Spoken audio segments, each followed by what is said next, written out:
KTV Originals।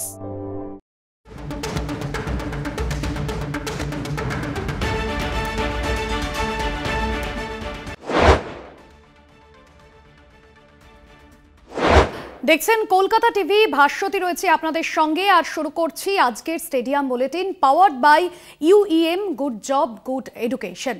আর অবশ্যই আজ আমরা সকাল থেকে IPL এর প্রত্যেক মুহূর্তের আপডেট আপনাদের সামনে তুলে ধরছিলাম। এবং এই মুহূর্তে যে স্কোরবোর্ড বলছে, ইডেনে KKR এর ইনিংস শেষ হলো 174 রানে। তবে ঝড় উঠল বলা যেতে পারে, যদিও প্রকৃতির কোনো রকম কুনজর পড়েনি। আমরা প্রথমেই দেখলাম এই খেলার শুরুতে অজিঙ্ক রাহানের ব্যাটিং রীতিমতো ঝড় তুলল, এবং সেই জায়গা থেকে বলা যেতে পারে যেমনটা মনে করা হচ্ছিল প্রথমে খেলা দেখে যে 200-র ওপর স্কোর হতে পারে, কিন্তু শেষ পর্যন্ত 8 ইনিংস শেষ করে 174 রানে। এবং একে একে ভেঙ্কটেশ আইয়ার, আন্দ্রে রাসেল, রিঙ্কু সিং তারা ব্যর্থ হন। আর এই সব নিয়েই আজকে আমাদের আলোচনা থাকছে। এই মুহূর্তে আমার সঙ্গে সরাসরি ইডেন থেকে রয়েছেন কলকাতা টিভির assistant sports editor Joyjyoti Ghosh.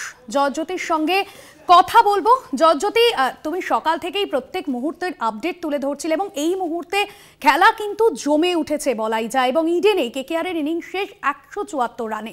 Ajinkya Rahane, যাকে নিয়ে নানান কথা হচ্ছিল শুরু থেকে, তবে তার ঘরোয়া ক্রিকেটের প্রতি একটা আলাদা অধ্যাবসায় সাধনা ছিল, সেই নিয়েও কিন্তু তিনি প্রত্যেক ক্রিকেটারের কাছে প্রশংসনীয়। সে জায়গা থেকে আজকের অজিঙ্ক রাহানের পারফরমেন্স, ব্যাটিং, তা নিয়ে কি বলবে? শুরুতেই তোমার কাছে সেই প্রশ্ন রাখবো।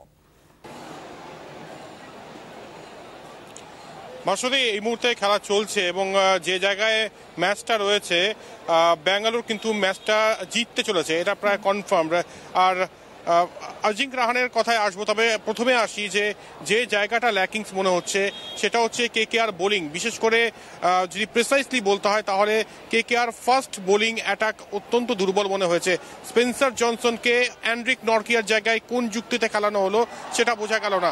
এবং প্রথম 6 ওভার অর্থাৎ পাওয়ার প্লেতেই বলা যেতে পারে ব্যাঙ্গালোর ম্যাচ কিন্তু প্রায় নির্ধারণ করে দিয়েছে। 6 ওভারে 80 কোনো উইকেট না হারিয়ে ব্যাঙ্গালোর তোলে এবং সেখানে ম্যাচ নির্ধারণ প্রায় হয়ে যায়। এবার আসছি অজিঙ্ক রাহানের কথায়। অজিঙ্ক রাহানে নিয়ে অনেক প্রশ্ন উঠেছিল এবং তাকে ক্যাপ্টেন করা নিয়েও প্রশ্ন উঠেছিল যে তার স্ট্রাইক রেট অনেক কম, IPL-এ তার স্ট্রাইক রেট খুব একটা ভালো নয়। তবে KKR এর যে স্কাউট টিম, তাদেরকে কিন্তু অবশ্যই ক্রেডিট দিতে হবে, তার কারণ এবারে সৈয়দ মুস্তাক আলী টুর্নামেন্ট হয়েছে, ঘরোয়া টুর্নামেন্টে অজিঙ্ক রাহানে যথেষ্ট ভালো পারফর্ম করে। আমি যদি ভুল না হই তাহলে 168 তার স্ট্রাইক রেট ছিল সেই সৈয়দ মুস্তাক আলী টুর্নামেন্টে। যদিও সৈয়দ মুস্তাক আলী টুর্নামেন্ট আর IPL এক নয়, কিন্তু ঘরোয়া ক্রিকেটে যে থিওরি তিনি ইমপ্লিমেন্ট করেছেন সেটাই কিন্তু আজকে করলেন। যেখানে একটা সময় কলকাতা নাইট রাইডার্স যখন ব্যাটিং করছিল সেই সময় 2 ওভারে 5 রান 1 উইকেট, সেখান থেকে পার্টনারশিপ গড়েন সুনীল নারিন এবং অজিঙ্ক রাহানে। আর আজকে 180 স্ট্রাইক রেটে অর্ধ-শতরান পূর্ণ করলেন। ক্যাপ্টেন স্নক খেললেন, যখন সবাই ব্যর্থ তখন ক্যাপ্টেন লিড করলেন ব্যাট হাতে। আর 3 নম্বর পজিশনে আমরা প্রথম থেকে বলে এসেছি স্টেডিয়াম বুলেটিনে যে তিনি 3 নম্বর ব্যাটিং স্লটেই খেলবেন। অনেকে বলছিল যে তিনি ওপেন করবেন বা তিনি 4 নম্বর বা 5 নম্বরে নামতে পারেন, তবে প্রথম দিন থেকে স্টেডিয়াম বুলেটিন বলে এসছে 3 নম্বরে তিনি ব্যাটিং করবেন। এবং আজকে 3 নম্বরে ব্যাটিং করেছেন আর মাতি দিয়ে গিয়েছেন বলা যেতে পারে। তার সঙ্গে অবশ্যই সুনীল নারিনকে ক্রেডিট দিতে হবে। তবে যেখানে মনে হচ্ছিল ম্যাচ 2 ওভারে 5 run 1 wicket, Kolkata night Riders যখন ব্যাটিং করছে সেখান থেকে 9 ওভারে 100 রান পূর্ণ করে, সেখান থেকে কিন্তু ম্যাচটা ঘুরিয়ে দেয় RCB বোলাররা। 174টা কিন্তু 204ও হতে পারত। তবে ওটাই বলার যে সব প্লেয়ারকে পারফর্ম করতে হয়, কোথাও না কোথাও ডেলিভার করতে হয়। আজকে রিঙ্কু সিং, আন্দ্রে রাসেল, যাদের উপর নজর থাকে KKR এর, আজকে তারা কিন্তু ব্যর্থ। এবং সব কিছু ঠিকঠাক সত্ত্বেও বর্ণাঢ্যভাবে আজকে জমকালো উদ্বোধনী অনুষ্ঠান হয়েছে। তারপরে মনে হচ্ছিল যে ড্রিম একটা ম্যাচ হবে KKR সমর্থকদের জন্য, তবে সব কিছু বোধহয় সঠিক হয় না। এবং আজকে বলা যেতেই পারে যে RCB বেটার পারফর্ম করেছে। একদমই জয়জ্যোতি, এবং ব্যাট হাতে ঝড় তুলেছিলেন অজিঙ্ক রাহানে, তবে তাকে থামতে হয়েছিল ক্রুনাল পান্ডিয়ার ঘূর্ণিতে। সে জায়গায় যেমনটা তুমি বললে, অজিঙ্ক রাহানে, যাকে নিয়ে রীতিমতো চর্চা হয়েছিল শুরু থেকেই, ভেঙ্কটেশ আইয়ারের জায়গায় কেন তাকে কোচ করা হলো, কেন ভেঙ্কটেশকে কোচ করা হলো না, নানান প্রশ্ন উঠেছিল। সুনীল নারিন, তিনি কিন্তু দুরন্ত ফর্মে ছিলেন। সুনীল নারিনকে নিয়ে কি বলবে? আজকের পারফরমেন্স তার কেন? সুনীল নারিন বরাবরই ট্রাম্প কার্ড এবং সুনীল নারিন এর আগের আইপিএল তুমি যদি দেখো ওপেনার হিসেবে যথেষ্ট ভালো পারফর্ম করেছেন। আজকেও কিন্তু সেই একই ধাঁচে ব্যাটিং করছিলেন এবং অল্পের জন্য তার অর্ধশতরান হয়নি, তবে তার যে কন্ট্রিবিউশনটা সেটা কিন্তু ভোলার নয়। তবে ওই যে সুনীল নারিন এবং আজিঙ্ক রাহানে দুজন যখন পার্টনারশিপ করে ভিতটা গড়ে দিয়ে গিয়েছেন, তার উপরে ভিত্তি করে যখন মানে রানটা করতে হতো সেই দায়িত্বটা কিন্তু কেউ নিতে পারেনি।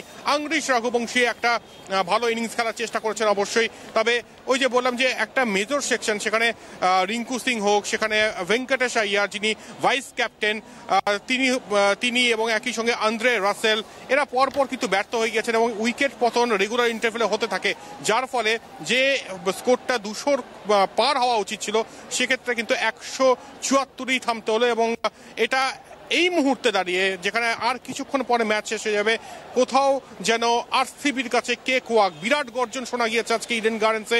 বিরাট কোহলি আবারও ব্যাট হাতে সফল এবং যেটার জন্য এত মানুষ ভিড় করেছে। আজকে ইডেন গার্ডেন্স দুভাগ হয়ে গিয়েছে, বিরাটের জন্য চিয়ারিং চলছে, একই সঙ্গে কেকেআর জন্য চিয়ারিং চলছে। তবে যারা বিরাটের সমর্থক তারা কিন্তু খুশি মনে হাসি মুখে বাড়ি ফিরবেন। ভাস্বতী একদমই জয়জ্যোতি, এবং পাশাপাশি যার কথা আমরা বলছিলাম কুইন্টন ডিকক এবং সুনীল নারিন যারা ওপেন করেছিলেন, কুইন্টন ডিককের অফ ফর্ম, এবং আমরা জানি যে মাত্র 4 রান করে তাকে ফিরে যেতে হয় কুইন্টন ডিকককে, তার আজকের অফ ফর্ম নিয়ে কি বলবে?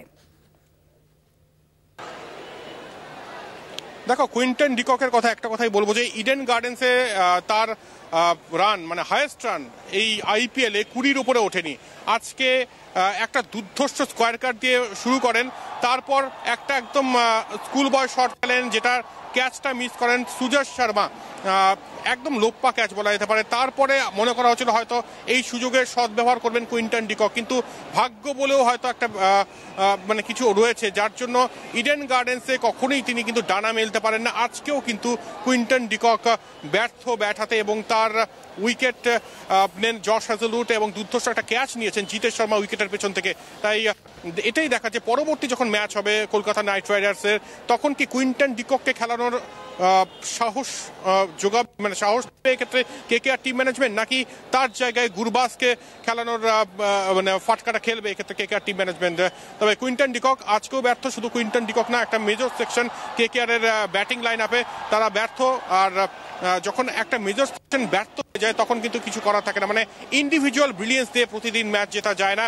অবশ্যই চ্যাম্পিয়ন টিম, সবে শুরু হলো আইপিএল, অনেক ম্যাচ রয়েছে, এখান থেকে আজকে যেখানে ব্যর্থতা যেসব জায়গায় হয়েছে কলকাতা নাইট রাইডার্স ক্রিকেটারদের, সেখান থেকে তারা রিকভারি করবে এটুকু আশা করাই যেতে পারে।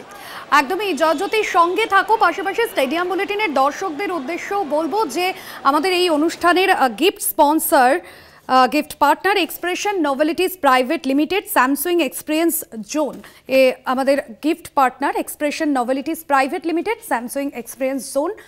স্টেডিয়াম বুলেটিনের দর্শকদের উদ্দেশ্যে বললাম। আইপিএলের অন্যান্য আরও খবর নিয়ে ফিরে আসছি বিরতির পর, সঙ্গে থাকুন। ফিরলাম বিরতির পর। নতুন মরশুমে নতুন অধিনায়ক, পাশাপাশি বিরাট কোহলি দলে আছেন, তা তো আলাদা রকম একটা উত্তেজনা রয়েছে এই আরসিবির কাছে। জয়জ্যোতি রয়েছেন আমাদের সঙ্গে ইডেন থেকে, আবারও আসবো জয়জ্যোতির কাছে। জয়জ্যোতি, কেকেআরের বিভিন্ন বিষয় নিয়ে আমরা আলোচনা করলাম, তবে আরসিবির বোলিং বিভাগ তা কেমন, এবং আজকে আরসিবির বোলিং পারফরমেন্স, সেই বিষয়টা দেখে কি বলবে? দেখো, বোলিং পারফরমেন্স যদি বলতে হয়, দুজনকে বলবো, দুজনের নাম নেব। একজন জশ হ্যাজেলউড দুর্ধর্ষ বোলিং করেছেন, আরেকজন কুণাল পান্ডিয়া। আমি কুণাল পান্ডিয়াকে ট্রাম্প কার্ড মনে করি, কারণ যখন নাকি ম্যাচটা কেকেআর এর দিকে যাচ্ছিল সেই সময় ম্যাচটা কিন্তু ঘুরিয়েছেন এই কুণাল পান্ডিয়া, পরপর উইকেট নিয়েছেন। আর এতদিনের অভিজ্ঞ ক্রিকেটার, বহু বছর ধরে আইপিএল খেলছেন এবং বুদ্ধিদীপ্ত বোলার, ব্যাটারদের মাইন্ড রিড করতে পারেন, সেই অনুযায়ী কিন্তু তিনি সেই লেংথে বল রেখেছেন এবং সেই লেংথ পিক করতে পারেননি কেকেআর ব্যাটাররা, যার ফলস্বরূপ একের পর এক উইকেট পতন। তিনি নিজে 3টি উইকেট নিয়েছেন। আর অপরদিকে জশ হ্যাজেলউড, যার কথা বলবো যে তিনি ইকোনমিক্যাল থেকেছেন এবং উইকেট নিয়েছেন, একদিক থেকে যেন রানটাকে আটকে রেখেছিলেন। এই দুই বোলার যথেষ্ট ভালো বোলিং করেছেন, তবে কুণাল পান্ডিয়া অবশ্যই এই ম্যাচের ম্যাচের মোড় ঘোরানোর অন্যতম কারিগর বলা যেতে পারে। আজকে যেখানে একটা সময় অজিঙ্ক রাহানে এবং সুনীল নারিন মানে ম্যাচ যেখানে একদম হাতে নিয়ে ফেলেছিল সেখান থেকে ম্যাচটাকে পুরোপুরি ঘোরালেন হার্দিক পান্ডিয়ার এই দাদা কুণাল পান্ডিয়া। আর অবশ্যই খুশি হবে আরসিবি টিম ম্যানেজমেন্ট যেভাবে ডেলিভার করেছে কুণাল পান্ডিয়া। লম্বা মরশুম, প্রথম ম্যাচে যে পারফরমেন্স সেটা অবশ্যই আশা জগাবে আরসিবি অনুরাগীদেরও। একদমই জয়জ্যোতি, এবং পাশাপাশি যেমনটা বলছিলে তুমি যে ফিল্ড সল্ট যার কথা বলতেই হয় এবং তার ব্যাটিং, এবং আমরা দেখেছিলাম দিল্লি ক্যাপিটালস, তিনি আইপিএলে প্রথম সুযোগ পেয়েছিলেন দিল্লি ক্যাপিটালসের হাত দিয়ে। আজকে ফিল্ড সল্টের পারফরমেন্স নিয়ে কি বল? ফিল সল্ট গতবার কলকাতা নাইট রাইডার্সে খেলেছিলেন এবং আমরা প্রথম দিন থেকে, গৌতম ভট্টাচার্য প্রথম দিন থেকে বলেছেন, আমি বলেছি যে এই ফিল সল্ট কোথাও না বিঘ্ন ঘটিয়ে দেয় কেকেআর এর ক্ষেত্রে, এবং যারা নাকি কেকেআর ছেড়ে গিয়েছেন যখন তারা আসেন এই ইডেন গার্ডেন্সে পারফর্ম করতে তারা কিন্তু ভয়ঙ্কর হয়ে ওঠেন। এই নজির রয়েছে এর আগে এবং আজকেও কিন্তু ইডেন গার্ডেন্স সাক্ষী থাকলো সল্ট সাইক্লোনের, যে ব্যাটিংটা করলেন একাই শেষ করে দিয়ে গিয়েছেন বলা যেতে পারে।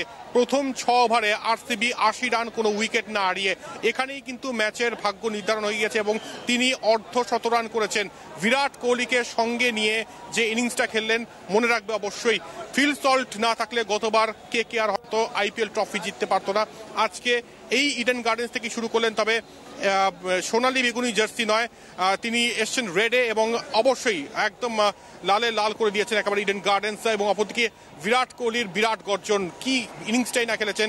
কিছুদিন আগে চ্যাম্পিয়ন্স ট্রফি থেকে আসলেন এবং চ্যাম্পিয়ন্স ট্রফিতে অস্ট্রেলিয়ার বিরুদ্ধে এত ভালো একটা ইনিংস, পাকিস্তানের বিরুদ্ধে 100 রান, সেই যেখানে শেষ করেছিলেন চ্যাম্পিয়ন্স ট্রফিতে সেখান থেকেই যেন শুরু করলেন। আর অনুশীলন করলে প্র্যাকটিসের কোনো বিকল্প হয় না। এই ইডেন গার্ডেন্সে গত দুদিন ধরে তিনি যেভাবে অনুসরণ করেছেন তারই আজকে যেন পুরস্কার পেলেন এবং ইডেন গার্ডেন্সে প্রতিটি ক্রিকেট অনুরাগী বিরাট কোহলির এই ব্যাটিং শিল্প, ব্যাটিং নৈপুণ্যতার সাক্ষী থাকলো আজকে ভাস্বতী। স্টেডিয়াম বুলেটিন আজকের মতো এখানেই শেষ করছি। দেখতে থাকুন কলকাতা টিভি, রাত দিন 7 দিন।